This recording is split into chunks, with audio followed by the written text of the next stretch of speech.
Dizem que as amizades mais verdadeiras são aquelas que a gente faz durante a infância. Jéssica tinha duas grandes amigas que ela conheceu na época da escola, Holly e Kara. Elas eram tão amigas que quando elas tiveram idade, elas foram para a faculdade juntas e começaram a dividir um apartamento juntas. Era para ser uma amizade para a vida inteira. Infelizmente, isso não aconteceu. Sexta estranha com gente esquisita.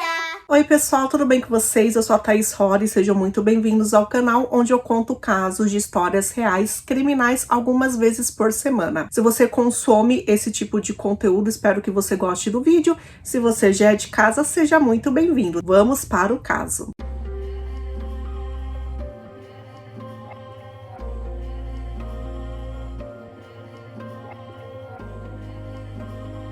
Jessica O'Grady nasceu em 1987. Ela passou a vida dela inteira em Nebraska, Estados Unidos, e no momento da nossa história ela tinha 19 anos de idade. Não sei exatamente o que aconteceu com o pai e com a mãe dela, só que quando ela era criança ela foi morar com a tia dela chamada Shauna. Shauna e ela eram muito apegadas, e Jessica amava crianças. Então Jessica era bem próxima dos três irmãozinhos mais novos dela. Ela gostava muito de ficar próxima da família e dos amigos. Então, quando chegou a época dela ir para a faculdade, ela continuou em Nebraska. Ela foi para a Universidade de Nebraska e ela foi, gente, com grandes amigas dela. Na época da escola, ela conheceu duas grandes amigas, Holly e Kara. A Holly e ela tinham acabado de se mudar para um apartamento e dividiam esse apartamento com uma outra garota chamada Tracy. As três eram estudantes. E ela continuou mantendo contato com a Kara, que também era uma grande amiga dela. Então, olha só, nós temos a Jéssica de 19 anos de idade, ela amava crianças, todo evento que tinha crianças, ela estava lá e ela ajudava o time de softball todo domingo. Então era um time com criança de 6 e 7 anos de idade. O sonho dela era se tornar professora, e professora para crianças mesmo. Para manter a faculdade e as contas, ela trabalhava. Então ela trabalhava de babá em uma creche e ela trabalhava em um restaurante especializado em carnes. Ela era garçonete lá. Então a Jéssica era uma garota muito animada, ela estava sempre sorrindo, feliz, não tinha tempo feio para ela, ela nunca estava emburrada, mal-humorada, e as amigas falavam que ela sempre fazia todo mundo gargalhar. Então pegar foto dela com as amigas, estão sempre sorrindo por algum motivo. Bom, era final de semestre, era bem aquela época das provas, sabe? Que tá todo mundo só pensando em estudar e passar as provas e logo ali terá férias. Então ela e as amigas de apartamento, elas só estudavam o dia inteiro, conversavam, ficavam as madrugadas acordadas, comendo pizza, comendo besteira. E naquele dia 10 de maio de 2006, foi isso que aconteceu, era uma quarta-feira. Só que Jéssica também estava no celular dela, ela trocava mensagens com muitas pessoas no dia a dia dela e também telefonava. E naquele momento ela estava trocando mensagens com alguém, até que ela desligou o celular e falou assim: gente, eu vou parar de estudar, eu vou me arrumar, vou tomar um banho e vou sair com o Chris. Era o Chris aqui no telefone. Christopher Edwards é um garoto do trabalho dela que devia ter 20 ou 21 anos de idade. E eles começaram a sair. As amigas falaram que a primeira vez que eles saíram mesmo foi em abril. Ele estava no apartamento delas, né? Então elas foram se recolher para dormir. E quando acordaram no dia seguinte, as roupas dele estavam lá jogadas na sala, mostrando, né, que ele passou a noite lá com a Jéssica. E aí eles começaram a ter uma relação mesmo, né, e também uma relação íntima. Então nesse dia 10, quando ela foi sair com ele, não acharam nada estranho. Inclusive um dia antes, no dia 9 de maio, ele também esteve lá no apartamento. Só que aí, depois disso, ninguém nunca mais ouviu falar na Jéssica, ninguém sabia dela. Shauna, a tia, achou estranho quando no dia seguinte ela não recebeu nenhum telefonema dela, e a Jéssica telefonava para ela 2 ou 3 vezes por dia. Já era comum isso, né? Já era uma rotina na vida delas. E ela também trocava mensagem o dia inteiro com outras pessoas e telefonava também, principalmente com a Holly, com quem ela dividiu o apartamento, e principalmente com a Kara. Então, as meninas que moram com ela disseram que a viram a última vez naquela quinta-feira por volta de 11h30 da noite. Logo em seguida, alguns minutos depois, ela telefonou para grande amiga dela chamada Kara, falando que estava indo na casa do Chris, que eles iam conversar e passar a noite lá. Então, era mais ou menos 00:30, ela mandou uma mensagem de texto para Kara falando: sem travessuras para a Jéssica. Ela explicou que travessuras é um código delas para relação íntima. Então deu a entender que ela ia ter relações íntimas, só que desistiu, não teve mais. Ela só deve ter ficado ali na casa do Chris dormindo. Só que quando a Jéssica não apareceu, as amigas foram então até o trabalho dela, até o restaurante, e foram conversar com o Chris. O Chris disse que não chegou a vê-la naquela noite, porque antes dela chegar lá, ele telefonou para ela e disse que não ia dar para eles se encontrarem. Então, olha só, ela estava desaparecida e ninguém sabia com quem. As amigas entraram em contato com Shauna, com a tia. Então, imediatamente eles ligaram para todos os amigos, procuraram onde poderiam procurar, e quando não encontraram nada, eles foram até a delegacia. Então, o detetive já sabia que era uma garota de 19 anos que tinha contato diariamente, hora após hora, com todo mundo. E como ela não tinha contato com ninguém há mais de 24 horas, já era um sinal de alerta. Isso foi na sexta-feira, a tia acabou entrando em contato com a mãe dela, só que quando chegou no domingo e ela não apareceu no jogo de softball para ajudar as crianças, aí a tia teve certeza que o pior tinha acontecido. E era impossível também ela ter ido embora sem falar com ninguém e ter deixado o gato dela sozinho. As amigas de quarto disseram que ela tinha um gato que ela amava, e a Holly disse que por algum motivo, quando ela ia ficar ausente, ela insistia. Ela só faltava pedir para Holly assinar um termo falando que ia cuidar bem do gato dela. Então ela nunca deixaria aquele gato sem comida, sem amor, sem companhia. Ela chamava inclusive o gatinho de bebê dela. Bom, a tia descobriu que não tinha movimentação na conta dela, então ela acabou não passando em nenhuma farmácia, em nenhum posto de gasolina, nada disso. E quando ela foi ao trabalho dela, também descobriu que ela não tinha retirado o último pagamento, então ela estava sem dinheiro. Foi um caso com uma jovem estudante e toda a imprensa fez o possível para ajudar a localizá-la. Então, assim, todo mundo estava procurando ela. As pessoas que tinham redes sociais, elas começaram a colocar na foto de perfil a foto da Jéssica, de uma forma assim de você reconhecer, né, aquela pessoa se você vê por aí. 2 semanas antes da Jéssica desaparecer, houve um outro desaparecimento lá na região. Era uma mulher de 35 anos chamada Tracy Tribble. A Tracy era uma mulher ruiva. Muitas pessoas começaram a dizer que as duas eram bem parecidas. Então, assim, a Tracy seria a Jéssica dali a alguns anos. Será que tinha alguém ali na região interessado pelo porte físico delas? E aí outras pessoas também começaram a desaparecer, sendo parecida com as duas? Então eram 2 mulheres desaparecidas, as famílias das duas estavam fazendo o possível para elas serem encontradas. Nesse meio tempo, gente, o carro da Jéssica, ele foi encontrado no estacionamento próximo ali ao local de trabalho dela. Os policiais, com medo, né, que de repente o corpo dela tivesse lá no porta-malas, que eu percebi nesses casos aí que eu pesquiso, que é um medo realmente que os policiais têm e que a família da vítima tem, né, que a pessoa esteja ali no porta-malas. Os policiais não perceberam nenhum mau cheiro e aí eles conseguiram um mandado para poder abrir o carro e para poder investigar, só que não encontraram nada. Nada estranho também, nenhum resquício de sangue, nenhum sinal de luta, nada disso, estava normal. O que a tia até achou estranho, porque ela achou o carro limpo demais, porque a Jéssica era uma garota bagunceira com o carro, ela não se preocupava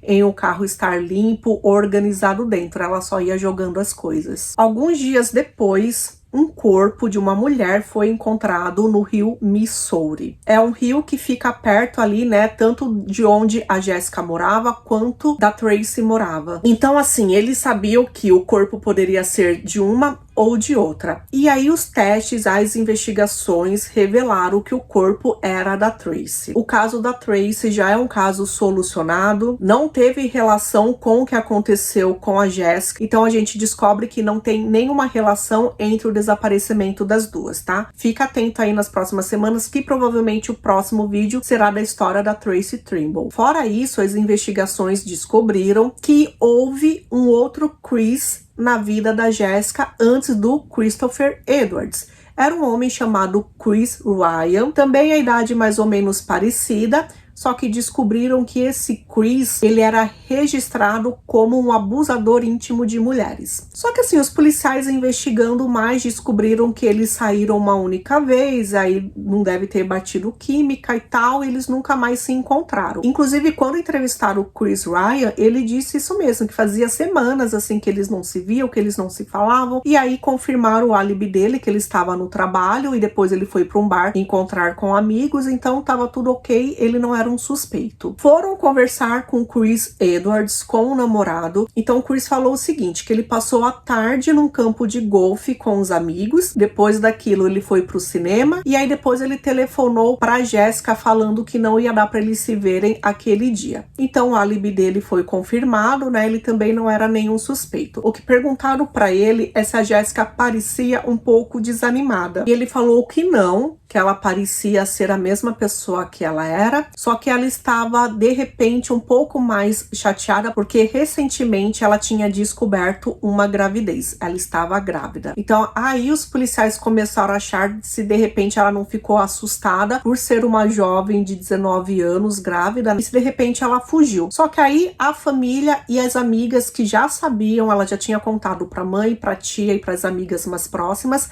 ela tinha feito um teste de farmácia que deu positivo. O pai era o Chris, porque era o garoto que ela estava saindo lá há um bom tempo já, né? Então ele era o pai e ele também já sabia e não teve nenhum problema contra isso. As amigas falaram que ela nunca ia desaparecer por causa de uma gravidez, o sonho dela era ser mãe, ela adorava crianças, e os policiais descobriram que ela já tinha comprado, inclusive, medicamentos para mulheres grávidas. Sabe vitamina pré-natal? Exatamente isso. Então, ela já tinha aceitado aquela gravidez, ela ia ter aquele filho e ela já estava tendo os cuidados para isso. O Chris Edward, o namorado, ele sempre estava disposto a ajudar, ele não era um suspeito. Os policiais conseguiram receber os registros telefônicos dela, então conseguiram saber para quem que ela tinha ligado, de quem ela recebeu ligação e mensagens também. E aí o detetive, ele ficou com uma pulga atrás da orelha. Porque o Chris disse para ele que tinha telefonado para ela para desmarcar. Só que não houve nenhum telefonema do celular dele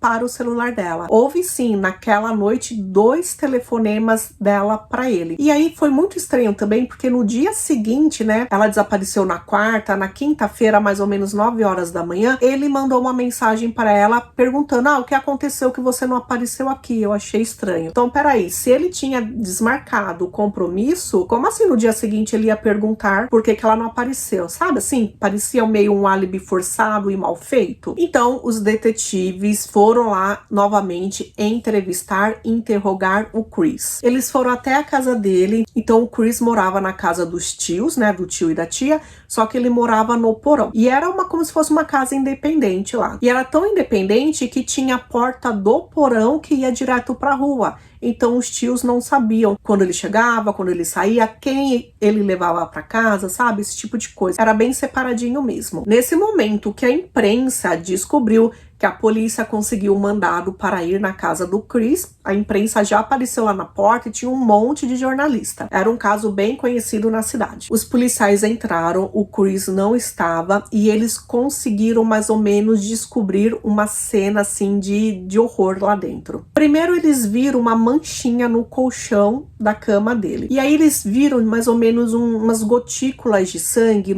na parede. Já era coisa assim meio estranha, né? O Chris apareceu, ele disse que aquele respingo da parede foi quando ele cortou o pulso dele, e ali a manchinha lá no colchão foi quando ele teve relações íntimas com uma ex-namorada, e essa ex-namorada estava menstruada no momento. Então tinha sangue respingado na mesinha de cabeceira, na cabeceira da cama, no rádio relógio, e aí um detetive, ele resolveu olhar pro teto. Ele achou estranho, porque assim, o teto era branco, só que ele tinha uns pontos mais brancos do que o restante, como se ele tivesse sido pintado recentemente. Então eles conseguiram recortar esse teto. Lá nos Estados Unidos tem tudo drywall, né? Então facilitou para isso. Então eles retiraram um pedaço do teto e foram levar para perícia. Gente, no colchão, no momento que os policiais levantaram o colchão, era sangue de ponta a ponta. Aquela mancha enorme significava que houve algo bem mais sério ali. alguém tinha se machucado feio. Os policiais resolveram utilizar luminol, que é aquela substância que é utilizada quando alguma pessoa limpou o sangue, né? Porém, mesmo assim, com essa substância é possível ver onde tem manchas de sangue. E aí eles viram que o teto e as paredes estavam todas manchadas. E na parede é como se ele tivesse pegado um pano e passado assim tentando limpar. Na garagem, os policiais verificaram o carro dele, descobriram manchas de sangue no porta-malas e também tinha um saco de lixo preto lá. Quando eles verificaram esse saco de lixo, tinham 2 toalhas manchadas de sangue. Provavelmente eles acreditavam que foram as toalhas que utilizou, né, para limpar ali a parede. Eles também encontraram uma pá e uma tesoura de jardim no veículo dele. A pá estava suja de terra, só que não era nenhuma terra ali específica, era uma terra relacionada a gramado de campo de golfe. No entanto, era um local que os policiais de repente iam começar a procurar a Jéssica.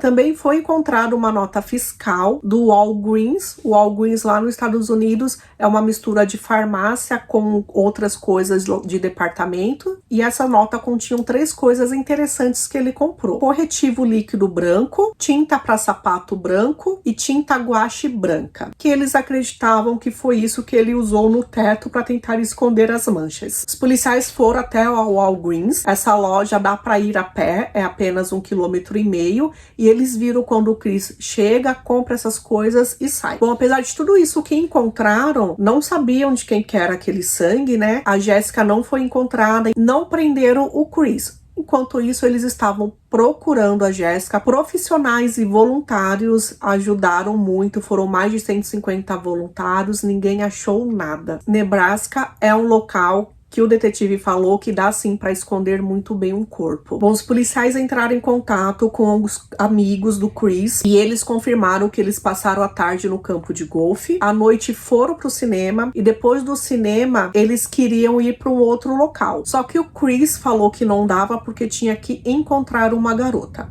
E para um outro amigo ele falou que tinha engravidado uma garota, só que ele imaginava que o nome dessa garota fosse Michelle. Existia assim uma Michelle, gente, uma menina chamada Michelle Wilkie, que trabalhava com ele e trabalhava junto com a Jéssica, só que as duas não tinham contato, elas não se comunicavam. O que acontece? Ele aproveitou isso, né, que elas não trabalhavam provavelmente em horários iguais, a namorar a Michelle e também a namorar a Jéssica. Só que a Michelle era um relacionamento já mais antigo, que começou em 2005. Em janeiro de 2006, ela falou para ele que estava grávida. Então, sim, além de ter engravidado essa Michelle, agora ele tinha engravidado a Jéssica. Aí, quando a Jéssica desapareceu, a Michelle chegou nele e perguntou o que acontece, por que eles estão achando que você é suspeito. E aí ele disse que tinha saído uma única vez com a Jéssica. Que a gente sabe que é mentira, né? Mas acredita quem quer. Bom, os policiais não tinham o corpo da Jéssica, então eles não tinham também o DNA dela, né? Como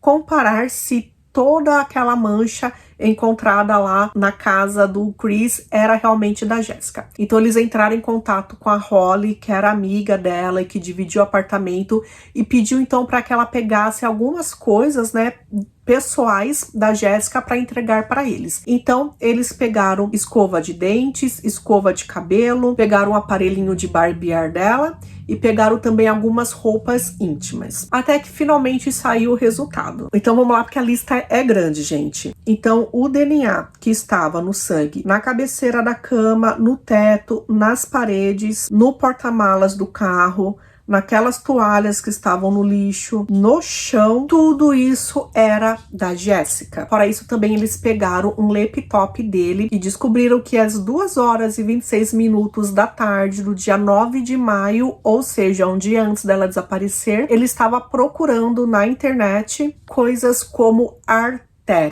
ou seja, ele estava planejando cortar uma artéria. Um consultor forense, ele disse que para ter aqueles respingos no teto, na parede e aquela quantidade, né, de sangue no colchão, provavelmente o que foi utilizado tinha que ser como se fosse um objeto fino. E aí, gente, os policiais não sabiam então qual que foi a arma, né, do crime. Eles voltaram para casa do Chris. Então o Chris, eu acho que nunca imaginou que de repente, já que eles tinham vasculhado uma vez, eles ele nunca imaginou que os policiais voltariam, e eles voltaram.